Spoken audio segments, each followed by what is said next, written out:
Price the lord.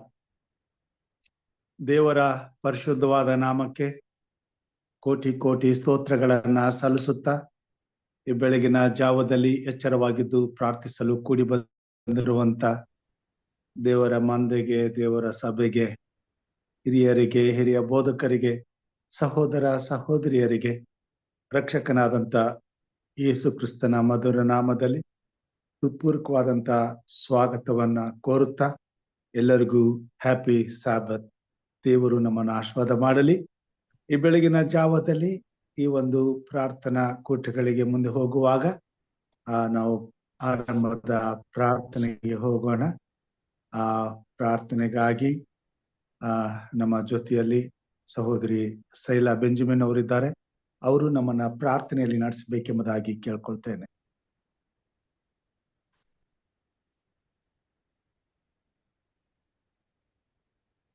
ನಮಸ್ಕಾರ pastor. ನಮಸ್ಕಾರ. ಪ್ರಾರ್ಥನೆ ಮಾಡಿಕೊಳ್ಳೋಣ. ನಮ್ಮನ್ನು ಬಹಳವಾಗಿ ಪ್ರೀತಿ ಮಾಡಿರುವಂತ ನಮ್ಮ ತಂದೆಯಾದ ದೇವರೇ, ಇಗೋ ಸ್ವಾಮಿ, ಈ ಮುಂಜಾನೆ ವೇಳೆಯಲ್ಲಿ ಇನ್ನೊಂದು ಆವರ್ತಿ ನಿಮ್ಮ ಒಂದು ಪಾದದ ಬಳಿಗೆ ಬಂದು ನಮ್ಮನ್ನು ಕಾಪಾಡಿ ಎಲ್ಲ ಅಪಾಯಗಳಿಂದಲೂ ನಮ್ಮನ್ನು ದೂರ ಮಾಡಿ ಸ್ವಾಮಿ, ಈ ನಿನ್ನ ಸಬ್ಬತ್ತಿನದಲ್ಲಿ, ನಿನ್ನ ಈ ದಿನ ವಿಶ್ರಾಂತಿಯ ದಿನದಲ್ಲಿ ನಮ್ಮನ್ನು ಇನ್ನೊಂದು ಆವರ್ತಿ ಬರಮಾಡಿಕೊಂಡಿದ್ದಕ್ಕಾಗಿ ನಾಮಕ್ಕೆ ಸ್ತೋತ್ರ. ಎಲ್ಲಿ 2-3 ಜನರು ಸೇರಿ ನನ್ನ ನಾಮವನ್ನು ಘನಪಡಿಸುತ್ತಾರೋ ಅವರುಗಳ ಮಧ್ಯದಲ್ಲಿ ನಾನು ಬರುವೆನೆಂದು ವಾಗ್ದಾನ ಮಾಡಿದಂತ ನಮ್ಮ ದೇವರು ಸ್ವಾಮಿ, ತಂದೆಯಾದ ದೇವರೇ, ಈ ನಮ್ಮ ಜೀವಿತದಲ್ಲಿ ಸ್ವಾಮಿ ನಿನ್ನನ್ನೇ ನಂಬಿ ನಾವು ಬಾಳೋರಾಗಿದ್ದೇವೆ ಸ್ವಾಮಿ. ಯಾಕಂದ್ರೆ ನಮ್ಮನ್ನು ನೀನು ಕಾಪಾಡೋನಾಗಿದ್ದಿ ಕರ್ತನೆ. ಹೌದು ಸ್ವಾಮಿ, ಬೇಡುವಂತ ಜನಗಳಿಗೆ ಹಾಗೂ ಪ್ರಾರ್ಥಿಸುವಂತ ಜನಗಳಿಗೆ ನೀನು ಕಾಪಾಡುವಾತನು ನೀನಾಗಿದ್ದಿ ಸ್ವಾಮಿ. ಕಳೆದ ರಾತ್ರಿ ನಮಗೆ ಸುಖ ನಿದ್ರೆಯನ್ನು ನೀಡಿ ಎಲ್ಲಾ ತೊಂದರೆಗಳಿಂದಲೂ ದೂರ ಮಾಡಿ ಇನ್ನೊಂದು ಶುಭ ದಿನವನ್ನು ಕಾಣುವಂತ ಭಾಗ್ಯವನ್ನು ದಯಪಾಲಿಸಿಕೊಟ್ಟಿದ್ದಿ. ಈ ಪ್ರಾರ್ಥನೆಯ ಕೂಟಕ್ಕಾಗಿ ನಾವು ನಿನಗೆ ಆಶೀರ್ವಾದವನ್ನು ಬೇಡೋರಾಗಿ ಬಂದಿದ್ದೇವೆ. ನಮ್ಮ ಮನಸ್ಸುಗಳನ್ನು, ಹೌದು ಸ್ವಾಮಿ, ನಮ್ಮ ಹೃದಯಗಳನ್ನು ನಿನಗಾಗಿ ನಾವು ಕೊಟ್ಟಿದ್ದೇವೆ ತಂದೆಯೇ. ಕರ್ತನೆ, ಈ ಹೊತ್ತಿನಲ್ಲಿ ಬಂದಂತ ಪ್ರತಿ ಒಂದೊಂದು ಆತ್ಮಕ್ಕಾಗಿಯೂ ಬೇಡಿಕೊಳ್ಳುತ್ತೇವೆ ಸ್ವಾಮಿ. ಎಲ್ಲರನ್ನು ಆಶೀರ್ವದಿಸಿ ಕಾಪಾಡು ಕರ್ತನೆ. ನಮ್ಮ ಮನಸ್ಸುಗಳನ್ನು ನಾವು ನಿನಗಾಗಿ ತೆರೆದಿಡುವಂತ ಭಾಗ್ಯವನ್ನು ನೀಡು ಸ್ವಾಮಿ. ಅದರಂತೆ ನಾವು ನಡೆಯುವಂತ ಭಾಗ್ಯವನ್ನು ನಮ್ಗೆ ದಯಪಾಲಿಸಿಕೊಡಬೇಕಾಗಿ ಬೇಡಿಕೊಳ್ಳುತ್ತೇನೆ. ನಮ್ಮ ಪಾಪಗಳನ್ನು ಕ್ಷಮಿಸು, ನಮ್ಮ ಅಪರಾಧಗಳನ್ನು ಮನ್ನಿಸು. ಇದೋ ಕರ್ತನೆ, ನಿನ್ನ ಮನೆಯ ಬಾಗಿಲೆ ಮುಂದೆ ನಾವು ಬಂದಿದ್ದೇವೆ, ನಮ್ಮನ್ನು ಸ್ವೀಕರಿಸು ಸ್ವಾಮಿ. ಕರ್ತನೆ, ಈ ದಿನದಲ್ಲಿ ಆಗುವಂತ ಎಲ್ಲಾ ಕಾರ್ಯಕ್ರಮಗಳಲ್ಲಿಯೂ, ನಿನ್ನ ಸಬ್ಬತ್ತಿನದಲ್ಲಿಯೂ ನಮ್ಮ ಜೊತೆಗಿದ್ದು ನಮ್ಮನ್ನು ಕಾದು ಕಾಪಾಡು ಸ್ವಾಮಿ. ಈಗ ಕರ್ತನೆ, ನಿನ್ನ ವಾಕ್ಯವನ್ನು ಸಾರುತ್ತಿರುವಂತ ಪಾಸ್ಟರ್ ರಾಜರಿಗಾಗಿ ನಾವು ಬೇಡಿಕೊಳ್ಳುತ್ತೇವೆ. ಅವರ ಕುಟುಂಬಕ್ಕಾಗಿ ನಾವು ಬೇಡಿಕೊಳ್ಳುತ್ತೇವೆ ಸ್ವಾಮಿ. ಅವರನ್ನು ನೀನು ಆಶೀರ್ವದಿಸಿ ಕಾಪಾಡು. ಇನ್ನು ಅನೇಕ ರೀತಿಯಲ್ಲಿ ಅವರ ಆತ್ಮಗಳನ್ನು ನಿನ್ನ ಬಳಿಗೆ ಬರಮಾಡುವಂತೆ ಅವರ ಜೊತೆಗೆ ನೀನು ಮಾತನಾಡಿ ಅವರಿಗೆ ಶಕ್ತಿಯನ್ನು, ಬಲವನ್ನು ದಯಪಾಲಿಸಿಕೊಡಬೇಕಾಗಿ ಬೇಡಿಕೊಳ್ಳುತ್ತೇವೆ ಸ್ವಾಮಿ. ಈಗ ಕರ್ತನೆ, ನಿನ್ನ ವಾಕ್ಯವನ್ನು ಸಾರುವಂತ ಈ ದಿನದಲ್ಲಿ ಪಾಸ್ಟರ್ಗಾಗಿ ನಾವು ಬೇಡಿಕೊಳ್ಳುತ್ತೇವೆ ಕರ್ತನೆ. ಅವರಿಂದ ಬರುವ ಮಾತುಗಳು ನಾವು ಸ್ವೀಕರಿಸಿ ಸ್ವಾಮಿ. ಇಲ್ಲಿ ಬಂದಿರುವಂತ ಎಲ್ಲಾ ನಿನ್ನ ಮಕ್ಕಳನ್ನು ನೀನು ಕಾದು ಕಾಪಾಡಿರಿಸಿಕೊಡಬೇಕೆಂದು ಯೇಸು ಸ್ವಾಮಿ ದಿವ್ಯ ನಾಮದಲ್ಲಿ ಬೇಡಿಕೊಳ್ಳುತ್ತೇವೆ ತಂದೆಯೇ, ಆಮೇನ್. ಆಮೇನ್, ಆಮೇನ್. ಪ್ರಾರ್ಥನೆಗಾಗಿ ಸಹೋದರಿ ಶೈಲಾ ಬೆಂಜಮಿನ್ ಅವರಿಗೆ ನಾನು ವಂದನೆಗಳನ್ನ ಸಲ್ಲಿಸ್ತೇನೆ. ಒಂದು ವಿಶೇಷ ಗೀತೆಯನ್ನ ಈ ಸಮಯದಲ್ಲಿ ನಾನು ಹಾಡುವಂತನಾಗಿದ್ದೇನೆ. ನಾನೇ ಒಳ್ಳೆ ಕುರುಬನು ಅಂದನು, ನಾನೇ ಜೀವದ ರೊಟ್ಟಿಯು ಅಂದನು, ನಾನೇ ಸತ್ಯ, ನಾನೇ ಜೀವ, ಮಾರ್ಗವು ಅಂದನು, ನಾನೇ ಒಳ್ಳೆ ಕುರುಬನು ಅಂದನು, ನಾನೇ ಜೀವದ ರೊಟ್ಟಿಯು ಅಂದನು.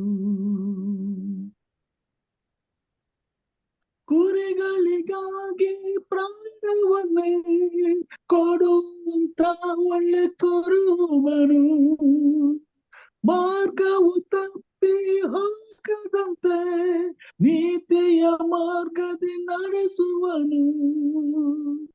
ಕುರಿಗಳಿಗಾಗಿ ಪ್ರಾಣವನ್ನೇ ಕೊಡುವಂಥ ಒಳ್ಳೆ ಕುರುಬನು. ಮಾರ್ಗವು ತಪ್ಪಿ ಹೋಗದಂತೆ ನೀತಿಯ ಮಾರ್ಗದಿ ನಡೆಸುವನು.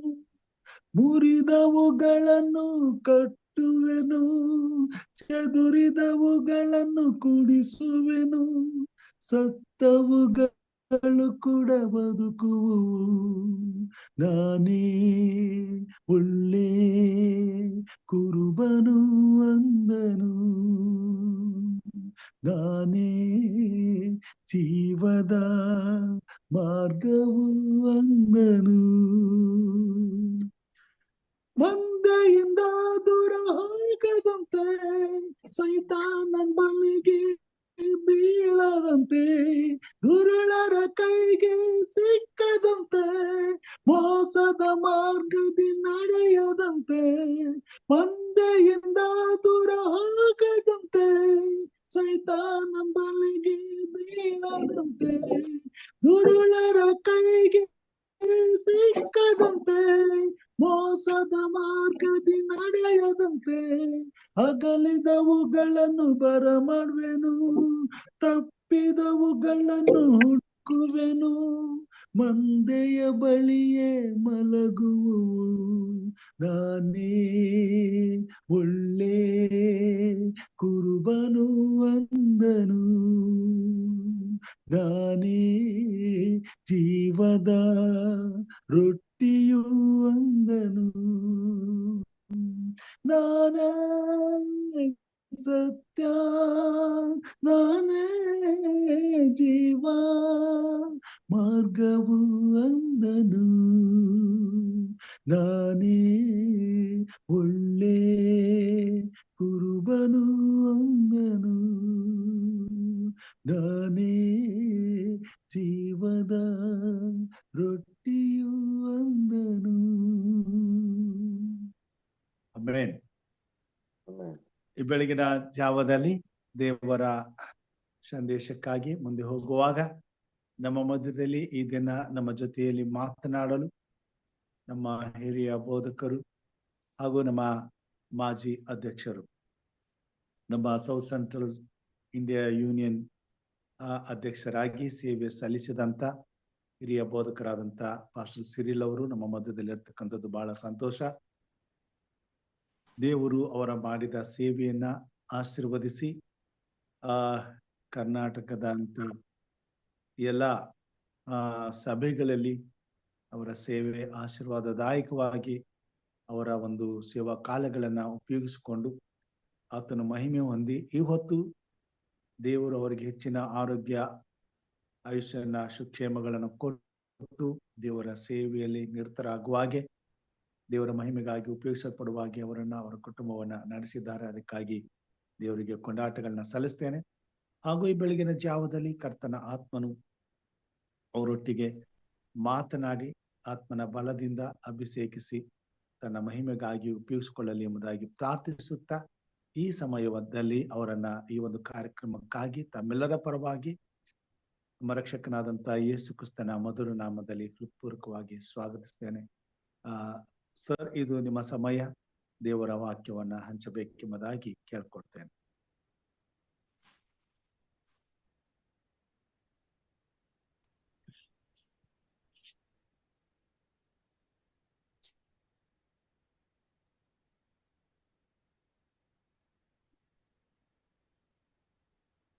ದೇವರ ನಾಮಕ್ಕೆ ಸ್ತೋತ್ರ ಉಂಟಾಗಲಿ. ಕೇಳಿಸ್ತಾ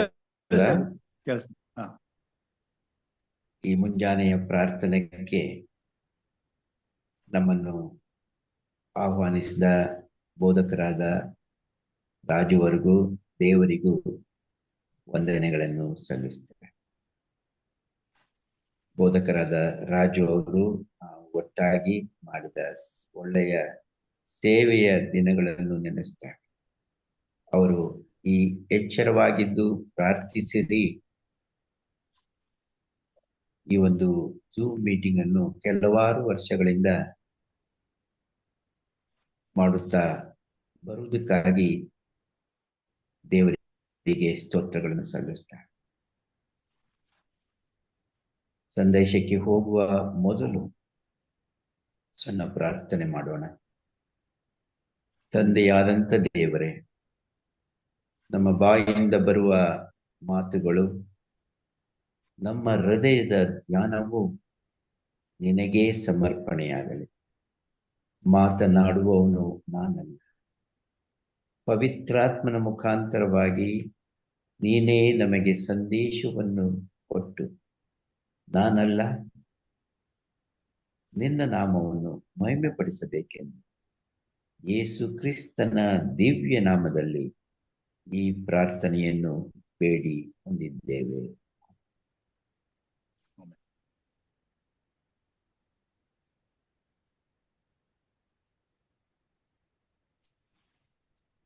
ಲೂಕನು ಬರೆದ ಸುವಾರ್ತೆ 21ನೇ ಅಧ್ಯಾಯ 36ನೇ ವಚನದಲ್ಲಿ ಈ ರೀತಿಯಾಗಿ ಹೇಳ್ತದೆ: ನೀವು ಮನುಷ್ಯ ಕುಮಾರನ ಮುಂದೆ ನಿಂತುಕೊಳ್ಳುವುದಕ್ಕೂ ನೀವು ಪೂರ್ಣ ಶಕ್ತರಾಗುವಂತೆ ಎಲ್ಲಾ ಕಾಲದಲ್ಲಿಯೂ ದೇವರಿಗೆ ವಿಜ್ಞಾಪನೆ ಮಾಡುತ್ತಾ ಎಚ್ಚರವಾಗಿರ್ರಿ. ಯಾಕಂದರೆ ನಾವು ಕೊನೆಯ ಕಾಲದಲ್ಲಿದ್ದೇವೆ. ಸೈತಾನನು ನಮ್ಮನ್ನು ಮೋಸಗೊಳಿಸುವ ಕಾಲದಲ್ಲಿದ್ದೇವೆ. ಆದ್ರಿಂದ ಎಚ್ಚರವಾಗಿದ್ದು ಪ್ರಾರ್ಥಿಸಿರಿ ಅಂತ ದೇವರ ವಾಕ್ಯವು ಹೇಳುತ್ತದೆ. ಈ ಒಂದು ವಾಕ್ಯದ ಅಡಿಯಲ್ಲಿ ಬೋಧಕರಾದ ರಾಜು ಅವರು ಎಚ್ಚರವಾಗಿದ್ದು ಪ್ರಾರ್ಥಿಸಿರಿ ಅಂತ ಶೀರ್ಷಿಕೆಯನ್ನು ಅವರ ಈ ಕಾರ್ಯಕ್ರಮಕ್ಕೆ ಕೊಟ್ಟಿದ್ದಕ್ಕೆ ದೇವರಿಗೆ ವಂದನೆಗಳನ್ನು ಸಲ್ಲಿಸುತ್ತೇವೆ. ಆಮೆನ್. ನಾವು ಯಾಕೆ ಪ್ರಾರ್ಥನೆ ಮಾಡಬೇಕು? ಪ್ರಾರ್ಥನೆ ಮಾಡೋದ್ರಿಂದ ಪ್ರಯೋಜನ ಏನು? ಪ್ರಾರ್ಥನೆಯು ನಮಗೆ ಅವಶ್ಯಕತೆವೇ? ಈ ದಿನದಲ್ಲಿ ನಾವು ಮಾಡರ್ನ್ ಟೆಕ್ನಾಲಜಿಯಲ್ಲಿ ಇದ್ದೇವೆ, ಸಮಯವು ಸಿಗೋದಿಲ್ಲ.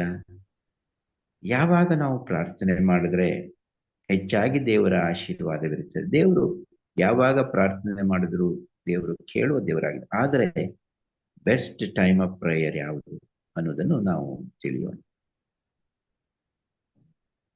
ಮೊದಲನೇದಾಗಿ ಪ್ರಾರ್ಥನೆಯ ಅವಶ್ಯಕತೆ. ಪ್ರಾರ್ಥನೆಯು ಆತ್ಮೀಕ ಜೀವನಕ್ಕೆ ಹೃದಯದ ಬಡಿತದಂತಿದೆ. Prayer is compared to a heartbeat ಅಂತ ಹೇಳ್ತಾರೆ. ಪ್ರಾರ್ಥನೆಯು ಆತ್ಮೀಕ ಜೀವನಕ್ಕೆ ಹೃದಯದ ಬಡಿತದಂತಿದೆ. ಹಾರ್ಟ್ ಬೀಟ್ ತರ ಇದೆ. ಹಾರ್ಟ್ ಬೀಟ್ ನಿಂತು ಹೋದ್ರೆ ನಮ್ಮ ಜೀವಿತ ಕೊನೆಯಾಗ್ತದೆ. ಅದೇ ರೀತಿ ಪ್ರಾರ್ಥನೆಯು ಒಂದು ಉಸಿರಾಟವಾಗಿದೆ. Prayer is a breath of life.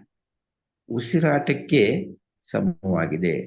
ಉಸಿರಾಟಕ್ಕೆ oxygen ಎಷ್ಟು ಅಗತ್ಯವೋ ಹಾಗೆಯೇ ಆತ್ಮೀಕ ಜೀವನಕ್ಕೆ ಪ್ರಾರ್ಥನೆಯು ಅಷ್ಟೇ ಅವಶ್ಯಕ, ಅಷ್ಟೇ ಅಮೂಲ್ಯವಾದುದು.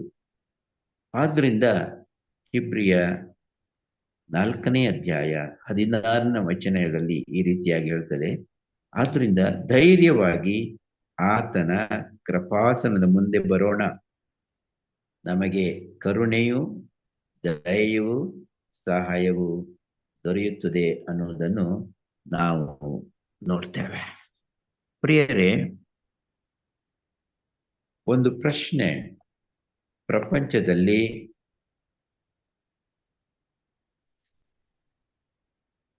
ಅತಿ ಹೆಚ್ಚು ಸದಸ್ಯರಿರುವ ಸೆವೆಂತ್ ಡೇ ಅಡ್ವೆಂಟಿಸ್ಟ್ ಸಭೆ ಯಾವುದು? ಅದು ಎಲ್ಲಿದೆ? ಎಷ್ಟು ಜನ ಸದಸ್ಯರು ಅಲ್ಲಿದ್ದಾರೆ ಅಂತ ಪ್ರಶ್ನೆ ಮಾಡುವುದಾದರೆ,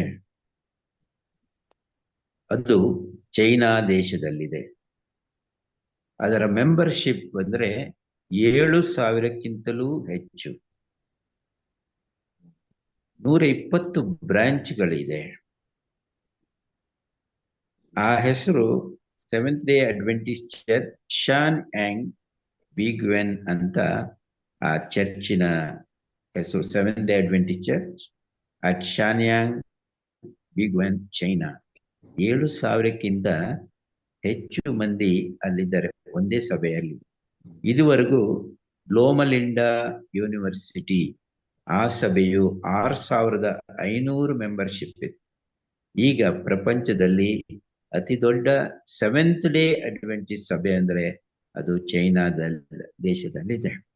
ಆಶ್ಚರ್ಯಕರವಾದ ಸಂಗತಿ ಏನೆಂದ್ರೆ, ಇದು ಹೇಗೆ ಪ್ರಾರಂಭವಾಯಿತು ಅಂತ ನಾವು ನೋಡುವುದಾದ್ರೆ 1985 ಒಬ್ಬ ಸಾಮಾನ್ಯವಾದ ಮಹಿಳೆ, ಆಕೆ ಹೆಸರು ಹೋ ಯಾ ಜಿ, ತನ್ನ ಸುತ್ತಮುತ್ತಲ ಮನೆಗಳ ವ್ಯಕ್ತಿಗಳನ್ನು ಕರೆದು ಬೆಳಿಗ್ಗೆ ಪ್ರಾರ್ಥನೆ ಮಾಡೋಣ, 5 ಗಂಟೆಗೆ ಪ್ರಾರ್ಥನೆ ಮಾಡೋಣ ಬನ್ನಿರಿ ಅಂತ ಕರೆದಾಗ ಸುಮಾರು 10 ಜನರು ಅವರ ಮನೆಯಲ್ಲಿ ಕೂಡಿ ಪ್ರತಿದಿನ 5 ಗಂಟೆಗೆ ಪ್ರಾರ್ಥನೆ ಮಾಡೋದು, ದೇವರ ವಾಕ್ಯವನ್ನು ಓದುವುದು ಮಾಡ್ತಾ ಇದ್ರು. ಆಕೆಯು E.G. ವೈಟ್ ಪುಸ್ತಕಗಳನ್ನು ಓದಿದಾಗ ಆಕೆಯ ಮನಸ್ಸಿಗೆ ಒಂದು ಇಂಪ್ರೆಷನ್ ಬಂತು, ನಾನು ಪ್ರಾರ್ಥನೆ ಮಾಡಬೇಕು, 4 ಜನರನ್ನು ಸೇರಿಸಿ ದೇವರ ವಾಕ್ಯವನ್ನು ಹೇಳಬೇಕು ಅನ್ನುವ ಅನಿಸಿಕೆ ಆಕೆಗೆ ಬಂತು, ಇನ್ಸ್ಪಿರೇಷನ್. ಆದ್ರಿಂದ ಆಕೆಯು 5 ಗಂಟೆಗೆ ಕರೆದು ಪ್ರಾರ್ಥನೆಗಳನ್ನು ನಡೆಸಲಿಲ್ಲ. ಅದರ ಪ್ರಯುಕ್ತ 1985 ಮಾಡಿದಂತ ಒಂದು ಸಣ್ಣ ಕೂಟ, 10 ಜನರ ಕೂಟ ಈಗ 29 ವರ್ಷಗಳು ಕಳೆದವು. 7,000ಕ್ಕಿಂತಲೂ ಹೆಚ್ಚಿನ ಸದಸ್ಯರು ಆ ಸಭೆಯಲ್ಲಿದ್ದಾರೆ. ಆಕೆ ಹೆಸರು ಪಾಸ್ಟರ್ ಹೋ ಯಾ ಜಿ, ಒಂದು ಮಹಿಳೆ. ಸೆವೆಂತ್ ಡೇ ಅಡ್ವೆಂಟಿಸ್ಟ್ ಚರ್ಚ್ ಉಸ್ತುವಾರಿ ನೋಡ್ಕೊಂಡಿದ್ದಾರೆ. ಬೈಬಲ್ ಸ್ಟಡೀಸ್, ಲೇ ಟ್ರೈನಿಂಗ್, ಹೆಲ್ತ್ ಮೆಸೇಜ್ ಗಳು ಹೋಗ್ತದೆ. ಹಾಗೂ ಈಗಲೂ ಕೂಡ 5 ಗಂಟೆಗೆ ಪ್ರಾರ್ಥನೆ ಆಕೆ ಬಿಡಲಿಲ್ಲ. ಅದು ಯಾಕಂದ್ರೆ ಅದು ಯೇಸು ಕ್ರಿಸ್ತನ ಮಾದರಿ, ಅರ್ಲಿ ಮಾರ್ನಿಂಗ್ ಪ್ರೇಯರ್. ಮಾರ್ಕನು ಬರೆದ ಸುವಾರ್ತೆ 1ನೇ ಅಧ್ಯಾಯ 35ನೇ ವಚನ, ಮುಂಜಾನೆ ಇನ್ನೂ ಮೊಬ್ಬಿರುವಾಗ ಆತನು ಎದ್ದು ಹೊರಟು ಅಡವಿಯ ಸ್ಥಳಕ್ಕೆ ಹೋಗಿ ದೇವರನ್ನು ಪ್ರಾರ್ಥಿಸುತ್ತಿದ್ದನು. ಇನ್ನೂ ಮೊಬ್ಬಿರುವಾಗ ಅಂದ್ರೆ ದೇವರು ಯಾವಾಗಲೂ ನಮ್ಮ ಪ್ರಾರ್ಥನೆ ಕೇಳ್ತಾನೆ. ಬೆಳಗ್ಗೆ ಆಗಲಿ, ಮಧ್ಯಾಹ್ನ ಆಗಲಿ, ಸಾಯಂಕಾಲ ಆಗಲಿ, ರಾತ್ರಿ ಆಗಲಿ, ಮಲಗುವಾಗ, ಏಳುವಾಗ. ಆದರೆ ದ ಬೆಸ್ಟ್ ಪಾರ್ಟ್, ಯೇಸು ಸ್ವಾಮಿ ಅತಿ ಮುಂಜಾನೆ ಇನ್ನೂ ಮೊಬ್ಬಿರುವಾಗ, ಇನ್ನೂ ಕತ್ತಲೆ ಇರುವಾಗ ದೇವರ ಹತ್ತಿರ ಹೋಗಿ ಪ್ರಾರ್ಥನೆ ಮಾಡ್ತಾ ಇದ್ನು. ದೇವರ ಬಲವನ್ನು ಆತನು ಹೊಂದ್ಕೊಳ್ತಾ ಇದ್ನು, ಪವಿತ್ರಾತ್ಮನ ಬಲವನ್ನು ಆತನು ಹೊಂದ್ಕೊಳ್ತಾ ಇದ್ನು ಅನ್ನೋದನ್ನು ನಾವು ನೋಡ್ತೇವೆ. ಆದ್ರಿಂದ ಬೆಸ್ಟ್ ಪಾರ್ಟ್ ಅತಿ ಮುಂಜಾನೆ ಮಾಡುವಂತಹ ಒಂದು ಪ್ರಾರ್ಥನೆ. ದಾವೀದನು ಕೂಡ ಅದನ್ನೇ ಹೇಳ್ತಾನೆ. ಕೀರ್ತನೆ 5ನೇ ಅಧ್ಯಾಯ 3ನೇ ವಚನ, ಯೆಹೋವನೇ, ಉದಯ ಕಾಲದಲ್ಲಿ ನನ್ನ ಸ್ವರವು ನಿನಗೆ ಕೇಳಿಸುವುದು. ಉದಯ ಕಾಲದಲ್ಲಿಯೇ ಪ್ರಾರ್ಥನೆಯನ್ನು ಸಮರ್ಪಿಸಿ ಸದುತ್ತರವನ್ನು ಎದುರು ನೋಡುತ್ತಿರುವೆನು. ಆದ್ದರಿಂದ ಯಾಕೆ ಪ್ರಾರ್ಥನೆ ಮಾಡಬೇಕು? ಪ್ರಾರ್ಥನೆಯು ನಮ್ಮ ಆತ್ಮೀಕ ಜೀವನಕ್ಕೆ ಒಂದು ಉಸಿರಾಟವಾಗಿದೆ. ಉಸಿರಾಟ ನಿಂತರೆ ನಾವು ನಾಶವಾಗ್ತೇವೆ. ಪ್ರಾರ್ಥನೆ ನಿಂತರೆ ನಾವು ಆತ್ಮೀಕ ಜೀವನದಲ್ಲಿ ಕೊರತೆಗಳನ್ನು ಅನುಭವಿಸ್ತೇವೆ. ಆದ್ರಿಂದ ಪಾಲ್ ಆಂಗಿ ಚೋ ಅಂತ ಕೊರಿಯನ್ ಎವಾಂಜಲಿಸ್ಟ್ ಹೇಳ್ತಾರೆ, if you are not praying for 1 hour, you are not a Christian. If you are not praying for 2 hours, you are not a servant of God ಅಂತ ಹೇಳ್ತಾರೆ. ಅಂದ್ರೆ ಅಟ್ಲೀಸ್ಟ್ 1 ಗಂಟೆ ಪ್ರಾರ್ಥನೆಯನ್ನು ನೀವು ಮಾಡದೇ ಇದ್ರೆ ನೀವು ವಿಶ್ವಾಸಿಗಳೆಲ್ಲ, ದೇವರ ಮಕ್ಕಳಲ್ಲ ಅಂತ ಹೇಳ್ತಾರೆ. 1 ಗಂಟೆ ಅಂದ್ರೆ ಪ್ರಾರ್ಥನೆ ಮಾಡೋದಂದ್ರೆ ಬೆಳಗ್ಗೆ 30 ನಿಮಿಷ, ಸಾಯಂಕಾಲ 30 ನಿಮಿಷ ದೇವರ ಹಾಡುಗಳನ್ನು ಹಾಡುವುದು, ದೇವರ ವಾಕ್ಯವನ್ನು ಓದುವುದು, ಪ್ರಾರ್ಥನೆಯನ್ನು ಮಾಡುವುದು. ಅಟ್ಲೀಸ್ಟ್ 1 ಗಂಟೆ ಸಮಯವನ್ನು ನೀವು ದೇವರೊಂದಿಗೆ ಕಳೆದರೆ ನೀವು ವಿಶ್ವಾಸಿಗಳಾಗ್ತೀರಿ. 2 ಗಂಟೆ ಸಮಯ ನೀವು ಕಳೆಯದೇ ಇದ್ರೆ ದೇವರ ಸೇವಕರಲ್ಲ. ದೇವರ ಸೇವಕರು 2 ಗಂಟೆ 3 ಗಂಟೆ ಸಮಯವನ್ನು ತೆಗೆದುಕೊಳ್ಬೇಕಾಗ್ತದೆ. ದೇವರ ವಾಕ್ಯವನ್ನು ಓದಬೇಕು, ಇನ್ನೊಬ್ಬರಿಗೆ ಬೋಧನೆ ಮಾಡಬೇಕು, ಪ್ರಾರ್ಥನೆ ಮಾಡಬೇಕು. ದೇವರ ಬಲಶಕ್ತಿಯನ್ನು ಹೊಂದಬೇಕಾದ್ರೆ ನಾವು ಬೆಳಕಿನಲ್ಲಿ ಅತಿ ಹೆಚ್ಚಾಗಿ ಪ್ರಾರ್ಥನೆ ಮಾಡಬೇಕು. ಅಬ್ರಹಾಂ ಲಿಂಕನ್ ಅವರು ಯಾವಾಗಲೂ ಅತಿ ಮುಂಜಾನೆ 4-4:15 ಗಂಟೆಗೆ ಪ್ರಾರ್ಥನೆ ಮಾಡಿ 5 ಗಂಟೆ ಮೇಲೆ ಅವರು ಬೇರೆಯವರ ಜೊತೆ ಮಾತಾಡ್ತಾ ಇದ್ರು. ಅಪಾಯಿಂಟ್ಮೆಂಟ್ ಕೊಡೋದು ಆಫ್ಟರ್ 5 ಮೊದಲನೇದಾಗಿ ಅವರು ದೇವರೊಂದಿಗೆ ಮಾತನಾಡಿ ನಂತರ ಮನುಷ್ಯರೊಂದಿಗೆ ಮಾತನಾಡ್ತಾರೆ. ಆದ್ದರಿಂದ ನೀವು ಬೆಳಿಗ್ಗೆ ಎದ್ದು ಇನ್ನೊಬ್ಬರ ಜೊತೆಯಲ್ಲಿ ಮಾತನಾಡೋದಕ್ಕಿಂತ ಮುಂಚೆ ದೇವರೊಂದಿಗೆ ಮಾತನಾಡಿದ್ರೆ ಅದು ದೊಡ್ಡ ಆಶೀರ್ವಾದ ಅಂತ. ನಾವು ನೋಡಿದ್ವಿ ಪ್ರಾರ್ಥನೆ ನಾವು ಯಾಕೆ ಮಾಡಬೇಕು, ಯಾವಾಗ ಮಾಡಬೇಕು, ಅದರಿಂದ ಫಲವನ್ನು ನಾವು ಕಂಡೆವು. ಚೈನಾ ದೇಶದ ಆ ಒಂದು ಸಣ್ಣ ಸಭೆ 10 ಜನರಿಂದ ಉಂಟಾದ ಸಭೆ ಇವತ್ತು 77,000ಕ್ಕಿಂತಲೂ ಹೆಚ್ಚು ಸದಸ್ಯರಿದ್ದಾರೆ. 120 ಬ್ರಾಂಚ್ಗಳಿದೆ. ಒಂದೇ ಒಂದು ಮಹಿಳೆ ಈಗಲೂ ಉಸ್ತುವಾರಿ ನೋಡ್ಕೊಂಡು, ಸುಮಾರು 400ಕ್ಕಿಂತ ಹೆಚ್ಚು ಬೋಧಕರುಗಳಿದ್ದಾರೆ. ಅರ್ಧದಷ್ಟು ಮಹಿಳೆಯವರು. ಈ ಕಾರ್ಯ ಪ್ರಾರ್ಥನೆ ಮುಖಾಂತರವಾಗಿ ನಡೆದಂತ ಒಂದು ದೊಡ್ಡ ಕಾರ್ಯ. ದೇವರು ಅದ್ಭುತಗಳನ್ನು ಸಣ್ಣ ಪ್ರಮಾಣದಲ್ಲಿ ಪ್ರಾರಂಭ ಮಾಡಿ ಅದು ಕೊನೆಗೆ ನಾವು ನೋಡಿದ್ರೆ, ಅನೇಕ ವರ್ಷಗಳ ನಂತರ ನೋಡಿದ್ರೆ ಅದು ಗಿಡವಾದದ್ದು ಮರವಾಗಿ ಹೆಮ್ಮರವಾಗಿ ಬೆಳೆಯುವುದರಲ್ಲಿ ಸಂದೇಶವಿಲ್ಲ. ಇನ್ನೊಂದು ಮುಖ್ಯವಾದ ಒಂದು ವಿಚಾರ ನಾನು ಹೇಳಲು ಬಯಸ್ತೇನೆ. ನಾವು ಪ್ರಾರ್ಥನೆ ಮಾಡಿದಾಗ ಎಫೆಸ 3:20 ನೀವು ಬೇಡುವುದಕ್ಕಿಂತಲೂ ಯೋಚನೆ ಮಾಡೋದಕ್ಕಿಂತಲೂ ಹೆಚ್ಚಾಗಿ ದೇವರು ನಿಮ್ಮನ್ನು ಆಶೀರ್ವದಿಸ್ತಾನೆ.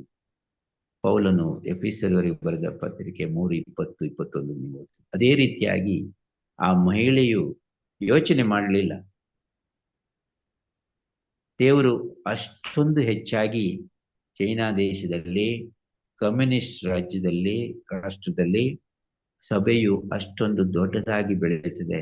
ಪ್ರಪಂಚದಲ್ಲೇ ಹೆಚ್ಚು ಸಂಖ್ಯೆಯ ಸದಸ್ಯರು ಅಲ್ಲಿದ್ದಾರೆ. ಸೆವೆಂತ್ ಡೇ ಅಡ್ವೆಂಟಿಸ್ಟ್ ಸಭೆ ಅಂತ ಹೇಳಿದ್ರೆ ದೇವರ ನಾಮಕ್ಕೆ ಮಹಿಮೆ ಆಗ್ತದೆ, ಸಂತೋಷ ಆಗ್ತದೆ. ಅದು ಪ್ರಾರ್ಥನೆಯ ಫಲ ಅಂತ ಅನ್ನೋದು ಮರಬಾರದು. ಇನ್ನೊಂದು ವಿಷಯ ನಾನು ಹೇಳಲು ಇಷ್ಟಪಡ್ತೇನೆ. ನೀವು ಐಶ್ವರ್ಯವನ್ನು ಕಳೆದುಕೊಂಡ್ರು, ಮನೆ ಮಟ್ಟಗಳನ್ನು ಕಳೆದುಕೊಂಡರೂ ಪರವಾಗಿಲ್ಲ ಅಂತ ಒಬ್ಬ ಸಂದೇಶಗಾರರು ಹೇಳ್ತಾರೆ. ಅಂದ್ರೆ ನೀವು ಐಶ್ವರ್ಯ ಕಳ್ಕೊಳ್ಳಿ ಅಂತ ಹೇಳ್ತಾ ಇಲ್ಲ. ಒಂದು ವೇಳೆ ಐಶ್ವರ್ಯಕ್ಕಿಂತಲೂ ಮನೆ ಮಟ್ಟಕ್ಕಿಂತಲೂ ಹೆಚ್ಚಾದದ್ದು ದೇವರ ಪ್ರಸನ್ನತೆ. ಆದ್ರಿಂದ ನೀವು ಐಶ್ವರ್ಯವನ್ನು ಕಳೆದುಕೊಂಡರು, ಮನೆ ಮಟ್ಟಗಳನ್ನು ಕಳೆದುಕೊಂಡರೂ ಪರವಾಗಿಲ್ಲ, ಆದರೆ ದೇವರ ಪ್ರಸನ್ನತೆಯನ್ನು ಕಳೆದುಕೊಳ್ಳಬಾರದು. ನೀವು ಎಲ್ಲಿಗೆ ಹೋದರೂ ದೇವರ ಪ್ರಸನ್ನತೆ ನಿಮ್ಮೊಂದಿಗೆ ಇರಲಿ. ಮೋಸೆಯು ಮಾಡುವಂತ ಪ್ರಾರ್ಥನೆಯನ್ನು ನೀವು ಓದಿರಬಹುದು. ವಿಮೋಚನ ಕಾಂಡ 33ನೇ ಅಧ್ಯಾಯ 15ನೇ ವಚನದಲ್ಲಿ ನಾವು ನೋಡ್ತೇವೆ. ಮೋಸೆಯು ಪ್ರಾರ್ಥನೆ ದೇವರನ್ನು ಬೇಡ್ಕೊಳ್ಳುವುದನ್ನು ನೋಡ್ರಿ. ನೀನೇ ನಮ್ಮ ಸಂಗಡ ಬಾರದೆ ಹೋದರೆ ನಮ್ಮನ್ನು ಇಲ್ಲಿಂದ ಹೋಗಗೊಳಿಸಬೇಡ ಅಂತ ದೇವರೊಂದಿಗೆ ಮೋಸೆಯು ವಿಜ್ಞಾಪನೆ ಮಾಡ್ತಾನೆ. ದೇವರೇ, ನಾವು ಇಲ್ಲಿಂದ ಮುಂದೆ ಹೋಗ್ಬೇಕಾದ್ರೆ ನಿನ್ನ ಪ್ರಸನ್ನತೆ ಬರಲೇಬೇಕು, ಇಲ್ಲದಿದ್ರೆ ನಮ್ಮನ್ನು ಮುಂದಕ್ಕೆ ಕಳಿಸಬೇಡ. ಪ್ರಾರ್ಥನೆಯ ಸಮಯದಲ್ಲಿ ದೇವರ ಕೃಪೆ, ದೇವರ ಪ್ರಸನ್ನತೆ ನಮ್ಮನ್ನು ಆವರಿಸಿಕೊಳ್ತಾರೆ. ಆದ್ದರಿಂದ ಏನೇ ಆಗ್ಲಿ, ಏನು ಕಳ್ಕೊಂಡ್ರು ಸಹ ದೇವರ ಪ್ರಸನ್ನತೆಯನ್ನು ನಾವು ಕಳೆದುಕೊಳ್ಳಬಾರದು ಪ್ರಿಯರೇ. ಆದ್ರಿಂದ ನಾವು ಯಾವಾಗಲೂ ದೇವರ ಕೃಪಾಸನದ ಮುಂದೆ ಬರಬೇಕು. ಆಗ ನಮಗೆ ಕರುಣೆಯು ದಯೆಯು ಸಹಾಯ ದೊರೆಯುವುದು. Come boldly before the throne of grace and you will receive grace and mercy in time of need ಅಂತ ಹಿಬ್ರಿಯ 4:16 ಹೇಳುವುದನ್ನು ನಾವು ಮರೆಯಬಾರದು. ಪ್ರಿಯರೇ, ಪ್ರಾರ್ಥನೆಯು ಆತ್ಮೀಕ ಜೀವನಕ್ಕೆ ಹೃದಯದ ಬಡಿತದಂತಿದೆ. ಪ್ರಾರ್ಥನೆಯು ಒಂದು ಉಸಿರಾಟವಾಗಿದೆ. ಉಸಿರಾಟಕ್ಕೆ ಆಕ್ಸಿಜನ್ ಎಷ್ಟು ಅಗತ್ಯವೋ ಹಾಗೆ ಆತ್ಮಿಕ ಜೀವನಕ್ಕೆ ಪ್ರಾರ್ಥನೆಯು ಅಷ್ಟೇ ಅವಶ್ಯಕ. ಆದ್ದರಿಂದ ದೇವರ ಪ್ರಸನ್ನತೆಯನ್ನು ಪ್ರಾರ್ಥನೆ ಮಾಡಿದಾಗ ದೇವರ ಪ್ರಸನ್ನತೆ ನಮ್ಮ ಜೊತೆ ಇರ್ತದೆ. ಆದ್ರಿಂದ ಆ ಪ್ರಸನ್ನತೆ ನಾವು ಕಳೆದುಕೊಳ್ಬಾರ್ದು. ಅಂದ್ರೆ ಯೇಸು ಕ್ರಿಸ್ತನು ಮಾಡಿದ ರೀತಿಯಲ್ಲಿ ಪ್ರತಿದಿನ ದೇವರನ್ನು ಬೇಡ್ಕೊಳ್ಳ್ರಿ. ಅದು ಬೆಳಗಾಗೋಕ್ಕಿಂತ ಮುಂಚೆಯೇ ಬೇರೆಯವರೊಂದಿಗೆ ನೀವು ಮಾತನಾಡುವ ಮುಂಚೆ, ಬೇರೆ ಸದ್ದು ಗದ್ದಲಗಳನ್ನು ಕೇಳೋ ಮುಂಚೆಯೇ ದೇವರಲ್ಲಿ ಪ್ರಾರ್ಥನೆ ಮಾಡ್ರಿ. ದೇವರ ಸ್ವರವನ್ನು ಕೇಳ್ರಿ. ದೇವರ ವಾಕ್ಯಗಳನ್ನು ಓದ್ರಿ. ಅದರಲ್ಲಿ ನಿತ್ಯ ಜೀವ ಉಂಟು. ಇನ್ನೊಂದು ವಾಕ್ಯ ಹೇಳ್ತದೆ, ಯೆಶಾಯ 54ನೇ ಅಧ್ಯಾಯ 10ನೇ ವಚನ ಹೇಳೋದನ್ನು ನೋಡ್ರಿ. ಬೆಟ್ಟಗಳು ಸ್ಥಳವನ್ನು ಬಿಟ್ಟು ಹೋದವು, ಗುಡ್ಡಗಳು ಕದಲಿಯಾವು, ಆದರೆ ನನ್ನ ಕೃಪೆಯು ನಿನ್ನನ್ನು ಎಂದಿಗೂ ಬಿಟ್ಟು ಹೋಗದು. ನಾವು ದೇವರ ಬಳಿಗೆ ಬಂದಾಗ ಆತನ ಕೃಪೆ, ಆತನ ಪ್ರಸನ್ನತೆ, ಆತನ ಆಶೀರ್ವಾದ ನಮ್ಮ ಮೇಲೆ ಎಂದಿಗೂ ಸದಾ ಕಾಲವೂ ಇರೋದು. ಆದ್ದರಿಂದ ಲೂಕ 21:36 ಹೇಳಿದಂತೆ, ನೀವು ಮನುಷ್ಯ ಕುಮಾರನ ಮುಂದೆ ನಿಂತುಕೊಳ್ಳುವುದು, ನೀವು ಪೂರ್ಣ ಶಕ್ತರಾಗುವಂತೆ ಎಲ್ಲಾ ಕಾಲದಲ್ಲಿಯೂ ದೇವರಿಗೆ ವಿಜ್ಞಾಪನೆ ಮಾಡುತ್ತಾ ಎಚ್ಚರವಾಗಿರ್ರಿ. ಉದಯ ಕಾಲದಲ್ಲಿಯೇ ನಿಮ್ಮ ಸ್ವರವು ದೇವರಿಗೆ ಕೇಳಲಿ. ನಿಮ್ಮನ್ನು ದೇವರು ಆಶೀರ್ವದಿಸಲಿ. ನಿಮ್ಮ ಕುಟುಂಬಗಳನ್ನು, ಮಕ್ಕಳನ್ನು, ಮನೆಯಲ್ಲಿರುವ ಹಿರಿಯರನ್ನು, ಕಿರಿಯರನ್ನು ಆಶೀರ್ವದಿಸಲಿ. ದೇವರು ನಮ್ಮನ್ನು ಸದಾ ಜ್ಞಾಪಕ ಮಾಡಿಕೊಳ್ಳುತ್ತಾನೆ. ಸಣ್ಣವರ ಮೊದಲುಗೊಂಡು ದೊಡ್ಡವರ ಪರ್ಯಂತ ಎಲ್ಲರನ್ನು ಆಶೀರ್ವದಿಸೆಂದು ಹೇಳಿದಂತ ದೇವರ ವಾಕ್ಯ, ಕೀರ್ತನೆ 115:12 ವಾಕ್ಯ ನಿಮಗೆ ಆಶೀರ್ವಾದದಾಯಕವಾಗಲಿ. ವಿಶೇಷವಾಗಿ ಬೋಧಕರ ರಾಜು ಅವರನ್ನು, ಅವರ ಸೇವೆಯನ್ನು, ಅವರ ಕುಟುಂಬವನ್ನು, ಮಕ್ಕಳನ್ನು, ಮೊಮ್ಮಕ್ಕಳನ್ನು ಈ ಸಮಯದಲ್ಲಿ ಜೂಮ್ ಮೀಟಿಂಗ್ ನಲ್ಲಿ ನಮ್ಮ ಜೊತೆ ಪ್ರಾರ್ಥನೆಯಲ್ಲಿ, ಈ ಪ್ರಾರ್ಥನಾ ಕೂಟದಲ್ಲಿ ಭಾಗಿಯಾದ ಪ್ರತಿಯೊಬ್ಬ ಕುಟುಂಬಗಳನ್ನು ಹಾಗೂ ಅನೇಕ ಕಾರಣಗಳಿಂದ ಭಾಗಿಯಾಗಲು ಸಾಧ್ಯವಾಗದಂತ ಎಲ್ಲಾ ಕುಟುಂಬಗಳನ್ನು ದೇವರು ಆಶೀರ್ವದಿಸಲಿ. ಮುಂಜಾನೆಯ ಪ್ರಾರ್ಥನೆಯನ್ನು ಬಿಟ್ಬಿಡ್ರಿ. ದೇವರ ಪ್ರಸನ್ನತೆಯು ನಮ್ಮಿಂದ ಅಗಲಿ ಹೋಗಬಾರ್ದು ಅಂದ್ರೆ ಪ್ರತಿದಿನ ಮುಂಜಾನೆ, ಅತಿ ಮುಂಜಾನೆ ದೇವರೊಂದಿಗೆ ಪ್ರಾರ್ಥನೆ ಮಾಡ್ರಿ. ಹಾಗೂ ದೇವರ ವಾಕ್ಯವನ್ನು ಓದ್ರಿ ಮತ್ತು ಧ್ಯಾನಿಸಿರಿ. ಅಂತ ಹೇಳಿದ್ರೆ ದೇವರ ಸ್ವರವನ್ನು ನಾವು ಕೇಳ್ತೇವೆ. ದೇವರ ಪ್ರಸನ್ನ ನಮ್ಮ ಜೊತೆಯಲ್ಲಿ ಇರ್ತದೆ. ದೇವರ ಆಶೀರ್ವಾದ ನಮ್ಮ ಜೊತೆ ಇರ್ತದೆ. ದೇವರು ನಿಮ್ಮನ್ನು ಆಶೀರ್ವದಿಸಲಿ. ಆಮೆನ್. ಆಮೆನ್. ಉತ್ತಮವಾದಂತ ಸಂದೇಶಕ್ಕಾಗಿ ಹಿರಿಯ ಬೋಧಕರಾದಂತ ಪಾಸ್ಟರ್ ಸಿರಿಲ್ ಮಂತ್ರೋಸ್ ಸರ್ ಅವರಿಗೆ ನಾನು ತುಂಬ ಹೃದಯದ ಧನ್ಯವಾದಗಳನ್ನ ಸಲ್ಲಿಸ್ತೇನೆ. ಕರ್ತನು ನಿಮ್ಮನ್ನ ಅತ್ಯಧಿಕವಾಗಿ ಆಶೀರ್ವದಿಸಿ ಹೀಗೆ ಆತನ ಸೇವೆಯಲ್ಲಿ ತನ್ನ ಮಹಿಮೆಗಾಗಿ ಸದಾಕಾಲ ಉಪಯೋಗಿಸಲೆಂದು ಹಾರೈಸುತ್ತಾ ಪ್ರಾರ್ಥಿಸುತ್ತಾ ದೇವರ ಸನ್ನಿಧಾನದಲ್ಲಿ ಬೇಡ್ಕೊಳ್ತೇವೆ. ಈ ದಿನದ ಸಂದೇಶಕ್ಕಾಗಿ ಮತ್ತೊಮ್ಮೆ ಎಲ್ಲರ ಪರವಾಗಿ ಧನ್ಯವಾದಗಳನ್ನ ಸಲ್ಲಿಸ್ತೇನೆ. ಬೋಧಕರೇ, ಹೀಗೆ ನಿಮ್ಮ ಪ್ರಸನ್ನತೆ, ನಿಮ್ಮ ನಡೆಸುವಿಕೆ ಈ ಕಾರ್ಯಕ್ರಮ ಜೊತೆಯಲ್ಲಿ ಇರಲಿ ಎಂಬುದಾಗಿ ಬೇಡುತ್ತಾ ನಾವು ಪ್ರಾರ್ಥನೆ ವಿಜ್ಞಾಪನೆಗಳಿಗೆ ಹೋಗೋಣ.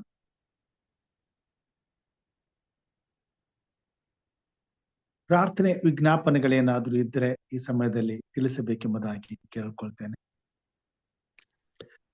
ಪ್ರಾರ್ಥನೆಯನ್ನ ಬೋಧಕರಾದಂತ ಅಮಿತ್ ರಾವ್ ಅವರು ಮಾಡಬೇಕೆಂಬುದಾಗಿ ಕೇಳ್ಕೊಳ್ತೇನೆ. ಅಂತ್ಯಾಶೀರ್ವಾದವನ್ನ ಬೋಧಕರಾದಂತ ಸಿರಿಲ್ ಮಂತ್ರ ಸರ್ ಅವರು ಮಾಡುವಂತವರಾಗಿದ್ದಾರೆ. ವರಲಕ್ಷ್ಮಿಗೋಸ್ಕರ ಪ್ರಾರ್ಥನೆ ಮಾಡಿ, ಆರೋಗ್ಯ ಸಮಸ್ಯೆ.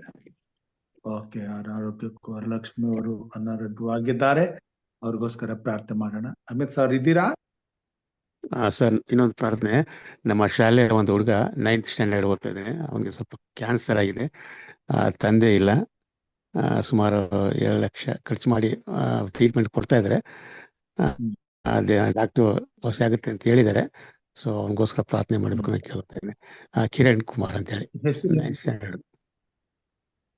ಅಕ್ಷಯ್ ಕುಮಾರ್, ಕಿರಣ್ ಕುಮಾರ್. ಕಿರಣ್ ಕುಮಾರ್. Okay okay. ಸಹೋದರ ಮಗನಾದಂತ ಕಿರಣ್ ಕುಮಾರ್ ಕ್ಯಾನ್ಸರ್ ಕಾಯಿಲೆಯಿಂದ ಬಳಲ್ತಿದ್ದಾರೆ. ಅವರ ಚಿಕಿತ್ಸೆಗಾಗಿ ಮತ್ತು ಆರೋಗ್ಯಕ್ಕಾಗಿ ಪ್ರಾರ್ಥಿಸಬೇಕೆಂಬುದಾಗಿ ಕೇಳ್ಕೊಂಡಿದ್ದಾರೆ. ಅವರನ್ನ ನಮ್ಮ ಪ್ರಾರ್ಥನೆಯಲ್ಲಿ ಇಡೋಣ. ನಂತರ good morning pastor. Good morning Lokesh uncle, ಹೇಳಿ. ಅದೇ ಸರ್ದಾರ್ ಅಂತ ಬಿಟ್ಟು ಒಬ್ರಿಗೆ ನಿನ್ನೆ ಹಾ, ಮರ ಹೊಡೆದ್ಬಿಟ್ಟು ಕಾಲು ಮುರಿದೋಗಿದೆ. ಓಕೆ. ಅವ್ರಿಗಾಗಿ ಅವ್ರ ಕುಟುಂಬಕ್ಕಾಗಿ ಪ್ರಾರ್ಥನೆ ಮಾಡಿ, ಮತ್ತೆ ನಮ್ಮ ಕುಟುಂಬಕ್ಕಾಗಿ ಪ್ರಾರ್ಥನೆ ಮಾಡಿ ಪಾಸ್ಟರ್. ಸರ್ದಾರ್ ಅವ್ರಿಗಾಗಿ. ಓಕೆ.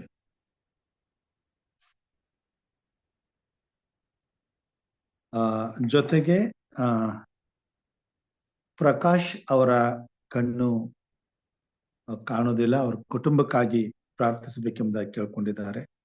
ಗಾಯತ್ರಿ ಅವರು ಆಪರೇಷನ್ ಆಗಿದೆ, ಅವ್ರಿಗೋಸ್ಕರ ಪ್ರಾರ್ಥಿಸಬೇಕೆಂಬುದಾಗಿ ಕೇಳ್ಕೊಂಡಿದ್ದಾರೆ. ಮೈಸೂರಲ್ಲಿ ಶ್ಯಾಮಲಮ್ಮ ಹಿರಿಯ ಸದಸ್ಯರು, ಅವರು ಸ್ಟ್ರೋಕ್ ಆಗಿ ಕೈ ಮುರಿತವಾಗಿದೆ, ಅವ್ರಿಗೋಸ್ಕರ ಪ್ರಾರ್ಥನೆ ಮಾಡಿರಿ ಎಂಬುದಾಗಿ ಕೇಳ್ಕೊಂಡಿದ್ದಾರೆ. ಲಕ್ಷ್ಮಮ್ಮ ನರಸಾಪುರ ಅವರು ಕ್ಯಾನ್ಸರ್ ಕಾಯಿಲೆಯಿಂದ ಬಾಳುತ್ತಿದ್ದಾರೆ, ಅವ್ರಿಗೋಸ್ಕರ ಪ್ರಾರ್ಥಿಸಿ ಎಂಬುದಾಗಿ ಕೇಳ್ಕೊಂಡಿದ್ದಾರೆ.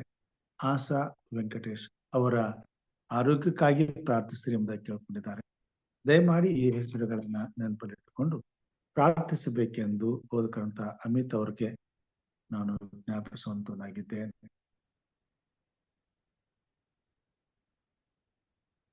ಇದ್ದೀರಾ? ಓಕೆ. ಅವ್ರಿಲ್ಲ ಅಂದ್ರೆ ನಮ್ಮ ಜೊತೆಯಲ್ಲಿ ಹಿರಿಯರಾದಂತ ಯಶವಂತ್ ಸಾರ್ ಅವರಿದ್ದಾರೆ. ಯಶವಂತ್ ತಮ್ಮಗಳವರು ಪ್ರಾರ್ಥನೆ ಮಾಡ್ತೀರಾ?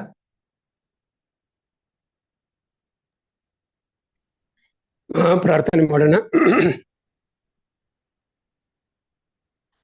ಸರ್ವಶಕ್ತನಾದ ತಂದೆಯಾದಂತಹ ದೇವರೇ, ನಿನ್ನ ನಾಮಕ್ಕೆ ಅನಂತ ಸ್ತೋತ್ರ ಸಲ್ಲಿಸುವರಾಗಿದ್ದೇವೆ ಕರ್ತನೆ. ಈ ಬೆಳಗಿನ ಸಬ್ಬತ್ತದ ದಿನದಲ್ಲಿ ನಮ್ಮೆಲ್ಲರನ್ನು ಒಟ್ಟಾಗಿ ಸೇರಿಸಿ ನಿನ್ನ ನಾಮವನ್ನು ಕೊಂಡಾಡುವಂತ ಒಂದು ಭಾಗ್ಯವನ್ನ, ನಿನ್ನ ವಾಕ್ಯಗಳನ್ನ ಕೇಳುವಂತ ಒಂದು ಭಾಗ್ಯವನ್ನ ನಮ್ಮೆಲ್ಲರಿಗೆ ದಯಪಾಲಿಸಿ ಕೊಟ್ಟಿದ್ದೀ ಕರ್ತನೆ. ನಿನಗೆ ಸ್ತೋತ್ರ ಸ್ವಾಮಿ. ಹೌದು ಸ್ವಾಮಿ, ನೀನು ಹೇಳಿದ ರೀತಿಯಲ್ಲಿ ಎಲ್ಲಿ ಇಬ್ಬರಾಗಲಿ ಮೂವರಾಗಲಿ ಸೇರಿಕೊಂಡು ನನ್ನನ್ನು ಕೊಂಡಾಡುತ್ತಾರೋ ಅವರ ಮಧ್ಯದಲ್ಲಿ ಇರುತ್ತೇನೆಂದೇಳಿ ವಾಗ್ದಾನ ಮಾಡಿದಂತ ಸ್ವಾಮಿ, ನಿನ್ನ ಪ್ರಸನ್ನತೆಯು ನಮ್ಮೆಲ್ಲರ ಜೊತೆಯಲ್ಲಿ ನಾವು ನಂಬಿದ್ದೇವೆ. ಆ ನಂಬಿಕೆಯಲ್ಲಿ, ಆ ವಿಶ್ವಾಸದಲ್ಲಿ ಜೀವಿಸುವ ಹಾಗೆ ನೀನು ನಮಗೆ ಸಹಾಯ ಮಾಡು. ಇವತ್ತಿನ ಈ ಸಬ್ಬತ್ ದಿನದಲ್ಲಿ ನಮ್ಮೆಲ್ಲರನ್ನ ವಿಶೇಷವಾಗಿ ನೀನು ಮುಟ್ಟಿ, ನಾವೆಲ್ಲರೂ ಸ್ವಾಮಿ ಸಭೆಯಲ್ಲಿ ಹೋಗಿ ನಿನ್ನ ವಾಕ್ಯಗಳನ್ನು ಕೇಳುವಂತ ಒಂದು ಭಾಗ್ಯವನ್ನ ನಮ್ಮೆಲ್ಲರಿಗೆ ದಯಪಾಲಿಸಿ ಕೊಡಬೇಕಾಗಿ ನಿನ್ನನ್ನು ಕೇಳಿಕೊಳ್ಳುತ್ತೇವೆ. ಇನ್ನು ವಿಶೇಷವಾಗಿ ಇವತ್ತಿನ ದಿನದಲ್ಲಿ ಸ್ವಾಮಿ ನಿನ್ನ ವಾಕ್ಯವನ್ನು ತಂದಂತ ಬೋಧಕರನ್ನ, ಅವರ ಕುಟುಂಬವನ್ನು ವಿಶೇಷವಾಗಿ ನೀನು ಆಶೀರ್ವದಿಸು.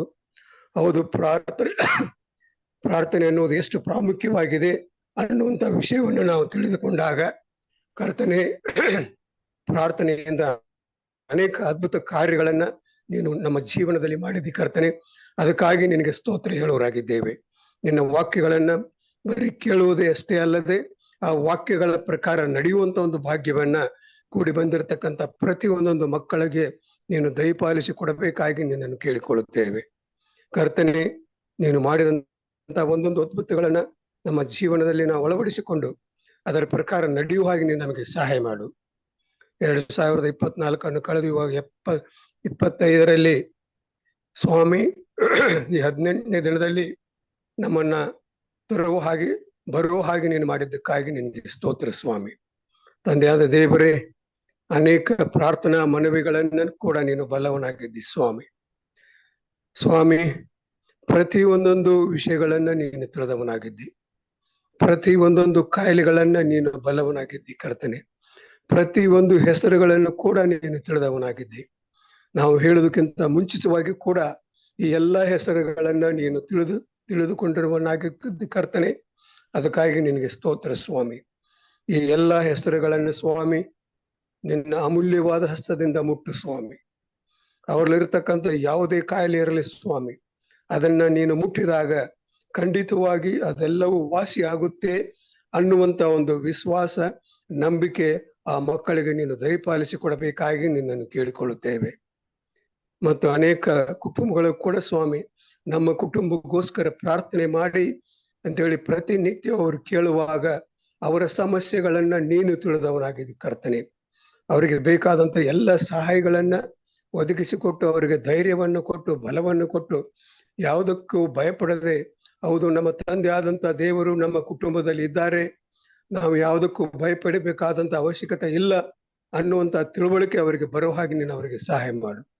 ವಿಶೇಷವಾಗಿ ಬೋಧಕರನ್ನ ಅವರ ಕುಟುಂಬವನ್ನ ನಿನ್ನ ಹಸ್ತಕ್ಕೆ ಒಪ್ಪಿಸಿಕೊಡುತ್ತೇವೆ ಕರ್ತನೆ. ಈ ಕಾರ್ಯಕ್ರಮವನ್ನು ಪ್ರತಿನಿತ್ಯ ಅವರು ನಡೆಸುವಾಗ ಅವರಿಗೆ ಬೇಕಾದಂತ ಎಲ್ಲ ಸಹಾಯಗಳನ್ನು ನೀನು ಒದಗಿಸಿಕೊಟ್ಟು ಪ್ರತಿನಿತ್ಯವೂ ಈ ವಾಕ್ಯವನ್ನ ಅವರು ತಿಳಿಸುವಾಗ, ವಾಕ್ಯವನ್ನ ಹೇಳುವಾಗ ನಾವು ಅದರಿಂದ ಬಲ ಹೊಂದುವ ಹಾಗೆ ನೀನು ನಮಗೆ ಸಹಾಯ ಮಾಡು. ಇನ್ನೊಂದು ಆವರ್ತಿ ಕರ್ತನೆ ಕೂಡಿ ಬಂದಂತ ಪ್ರತಿ ಒಂದೊಂದು 16 ಕುಟುಂಬಗಳನ್ನ ನೀನು ತಿಳಿದವನಾಗಿದ್ದಿ ಸ್ವಾಮಿ. ಈ ಕುಟುಂಬಗಳ ಅವಶ್ಯಕತೆಗಳನ್ನ ಬಲ್ಲವನಾಗಿದ್ದಿ ಕರ್ತನೆ. ನೀನೇ ಅವರನ್ನು ವಿಶೇಷವಾಗಿ ಮುಟ್ಟಿ ಪ್ರತಿ ನಿತ್ಯವೂ ಅವರು ಈ ಪ್ರಾರ್ಥನಾ ಕೂಟದಲ್ಲಿ ಭಾಗವಹಿಸಿ ನಿನ್ನ ವಾಕ್ಯಗಳನ್ನು ಕೇಳಿ ನಿನ್ನ ವಾಕ್ಯಗಳ ಪ್ರಕಾರ ನಡೆಯುವುದಷ್ಟೇ ಅಲ್ಲದೆ ಇನ್ನೂ ನಿನ್ನನ್ನು ಅರಿದೇ ಇರತಕ್ಕಂಥ ಮಕ್ಕಳಿಗೆ ತಿಳಿಸುವಂತ ಒಂದು ಭಾಗ್ಯವನ್ನ ಪ್ರತಿ ಒಂದೊಂದು ಕುಟುಂಬಕ್ಕೆ ನೀನು ಮಾಡಿಕೊಡಬೇಕಾಗಿ ನಿನ್ನನ್ನು ಕೇಳಿಕೊಳ್ಳುತ್ತೇವೆ. ತಂದೆಯಾದ ದೇವರೇ, ಇನ್ನೊಂದು ಆವರ್ತಿ ಇವತ್ತಿನ ಈ ಸಬ್ಬತ್ ದಿನದಲ್ಲಿ ನಮ್ಮೆಲ್ಲರನ್ನ ವಿಶೇಷವಾಗಿ ನೀನು ಮುಟ್ಟಿ ಆಶೀರ್ವದಿಸಿ ನಾವೆಲ್ಲರೂ ಸಭೆಯಲ್ಲಿ ಹೋಗಿ ನಿನ್ನ ವಾಕ್ಯಗಳನ್ನು ಕೇಳಿ ನಿನ್ನ ವಾಕ್ಯಗಳ ಪ್ರಕಾರ ನಡೆಯುವಂತ ಒಂದು ಭಾಗ್ಯವನ್ನ ಪ್ರತಿಯೊಬ್ಬ ಸಭಿಕರಿಗೆ ನೀನು ಮಾಡಿಕೊಡಬೇಕಾಗಿ ಪ್ರಭು ಯೇಸು ಸ್ವಾಮಿ ಹೆಸರಿನಲ್ಲಿ ಅತಿ ವಿನಯದಿಂದ ತಾಳ್ಮೆಯಿಂದ ಕೇಳಿಕೊಳ್ಳುತ್ತೇನೆ ಸ್ವಾಮಿ. ಆಮೇನ್. ಪರಲೋಕದ ಪ್ರಾರ್ಥನೆ ಮಾಡ್ಕೊಳ್ಳೋಣ. ಅಂತ್ಯಾಶೀರ್ವಾದವನ್ನ ಪಾಸ್ಟರ್ ಸಿರಿಲ್ ಅವರು ಕೊಡಬೇಕೆಂಬುದಾಗಿ ಕೇಳ್ಕೊಳ್ತೇನೆ. ಪರಲೋಕದಲ್ಲಿರುವ ನಮ್ಮ ತಂದೆಯೇ, ನಿನ್ನ ನಾಮವು ಪರಿಶುದ್ಧವೆಂದು ಎಣಿಸಲ್ಪಡಲಿ, ನಿನ್ನ ರಾಜ್ಯವು ಬರಲಿ, ನಿನ್ನ ಚಿತ್ತವು ಪರಲೋಕದಲ್ಲಿ ನೆರವೇರುವ ಪ್ರಕಾರ ಭೂಲೋಕದಲ್ಲಿಯೂ ನೆರವೇರಲಿ. ನಮ್ಮ ಅನುದಿನದ ಆಹಾರವನ್ನು ಈ ಹೊತ್ತು ನಮಗೆ ದಯಪಾಲಿಸಿಕೊಡು. ನಮಗೆ ತಪ್ಪು ಮಾಡಿದವರನ್ನು ನಾವು ಕ್ಷಮಿಸಿದಂತೆ ನಮ್ಮ ತಪ್ಪುಗಳನ್ನು ಕ್ಷಮಿಸು. ನಮ್ಮನ್ನು ಶೋಧನೆ ಒಳಗೆ ಸೇರಿಸದೆ ಕೇಡಿನಿಂದ ತಪ್ಪಿಸು. ಯಾಕೆಂದರೆ ರಾಜ್ಯವು ಬಲವು ಮಹಿಮೆಯು ಸದಾಕಾಲ ನಿನ್ನದೇ ಸ್ವಾಮಿ. ಆಮೇನ್. ನನ್ನ ಮನವೇ ಯೆಹೋವನನ್ನು ಕೊಂಡಾಡು, ನನ್ನ ಸರ್ವೇಂದ್ರಗಳೇ ಆತನ ಪವಿತ್ರ ನಾಮವನ್ನು ಕೀರ್ತಿಸು. ನನ್ನ ಮನವೇ ಯೆಹೋವನನ್ನು ಕೊಂಡಾಡು, ಆತನು ಮಾಡಿದ ಉಪಕಾರಗಳಲ್ಲಿ ಒಂದನ್ನೂ ಮರೆಯಬೇಡ. ನಮ್ಮ ಕರ್ತನಾದ ಯೇಸು ಕ್ರಿಸ್ತನ ಕೃಪೆಯು, ತಂದೆಯಾದಂಥ ದೇವರ ಪ್ರೀತಿಯು, ಪವಿತ್ರಾತ್ಮನ ಅನ್ಯೋನ್ಯತೆ, ಐಕ್ಯತೆ, ಸಾಹಸವು ನಮ್ಮೆಲ್ಲರೊಡನೆಯೂ ಇಂದು ಮತ್ತು ಸದಾ ಕಾಲದಲ್ಲಿ ಇದ್ದು ಎಚ್ಚರವಾಗಿದ್ದು ನಾವು ಅತಿ ಮುಂಜಾನೆ ಪ್ರಾರ್ಥಿಸುವಂತೆ ಸೈತಾನನ ಬಲವನ್ನು ತುಳಿಯುವಂತೆ ನಾವು ದೇವರ ಮುಂದೆ ಯೇಸು ಕ್ರಿಸ್ತನ ಮುಂದೆ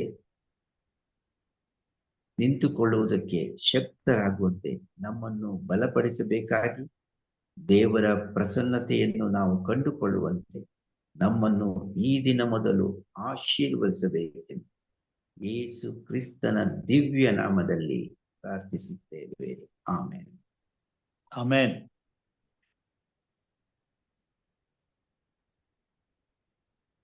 thank you sir. Thank you pastor. ಎಲ್ಲರಿಗೂ ಸಬ್ಬತ್ತಿನ ಶುಭಾಶಯಗಳು. ದೇವರು ನಿಮ್ಮೆಲ್ಲರನ್ನು ಆಶೀರ್ವದಿಸಲಿ. ಶುಭಾಶಯಗಳು ತಮ್ಗೂ ಸಹ ಒಳ್ಳೆ ರೀತಿಯಲ್ಲಿ ತಿಳಿಸ್ಕೊಟ್ಟಿದ್ದೀರಾ. ನಮ್ಮ ಕುಟುಂಬ ದೇವರ ಹೆಚ್ಚಾಗಿ ಆಶೀರ್ವದಿಸಲಿ. ಎಲ್ಲರಿಗೂ ಸಬ್ಬತ್ತಿನ ಶುಭಾಶಯಗಳು. ಎಲ್ಲರಿಗೂ ಹ್ಯಾಪಿ ಸಬ್ಬತ್ ಮುಂಜಾನೆಯ ಶುಭೋದಯಗಳು.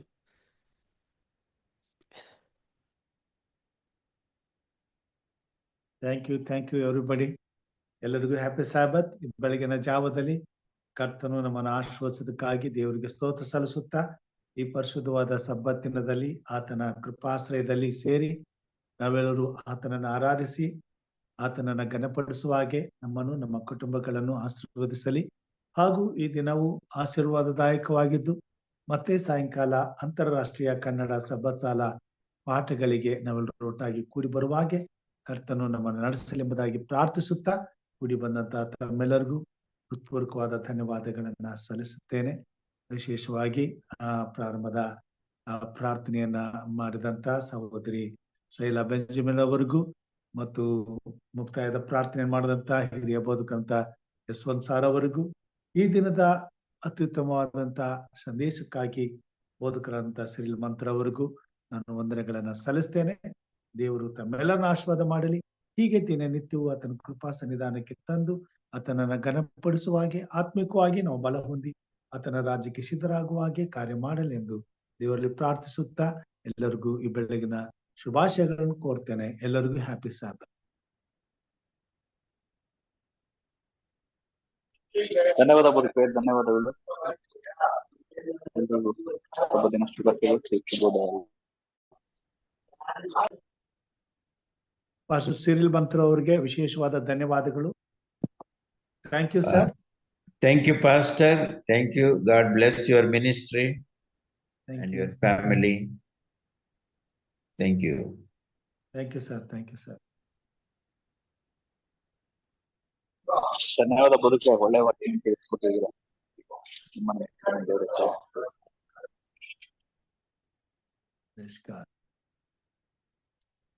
ಮುಕ್ತಾಯ ಮಾಡೋಣ.